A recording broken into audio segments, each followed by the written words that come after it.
सब सुन रहल छी RMP स्टूडियो के भक्तिमय प्रस्तुति।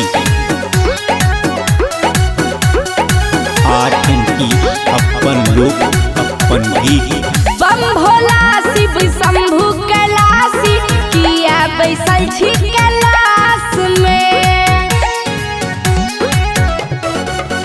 हे यो बम भोला शिव शंभु कैलाशी किया बैसल छी कैलाश में।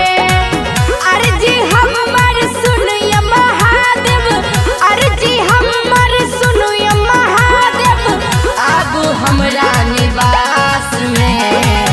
बम भोला शिव शंभु कैलाशी किया बैसल छी कैलाश में। बम भोला शिव शंभु कैलाशी किया बैसल छी कैलाश में।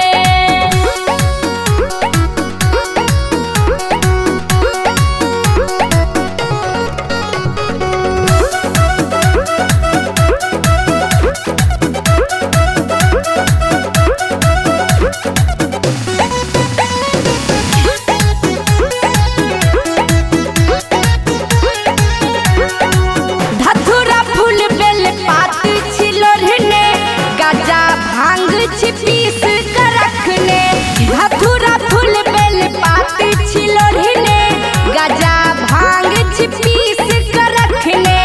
आहिला गंगा जी सजलियो, आहिला गंगा जी सजलियो, अनलो सावन मास में।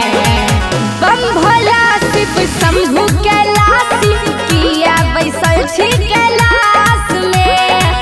बम भोला शिव शंभु कैलाशी किया बैसल छी कैलाश में। नीक सब सुन रहल छी RMP स्टूडियो के भक्तिमय प्रस्तुति।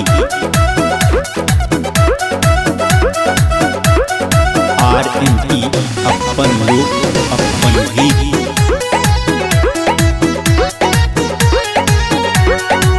अर्जी पर हमरो करियो विचारियो, होयो बाबा बस पर सवारियो। अर्जी पर हमरो करियो विचारियो, होयो बाबा बस पर सवारियो। आबू बाबा दरस देखाबू, आबू बाबा दरस देखाबू, सोरियन से छाही के आस में। बम भोला शिव शंभु कैलाशी किया बैसल छी कैलाश में। बम भोला शिव शंभु कैलाशी किया बैसल छी कैलाश में। किया बैसल छी कैलाश में, यो बाबा किया बैसल छी कैलाश में।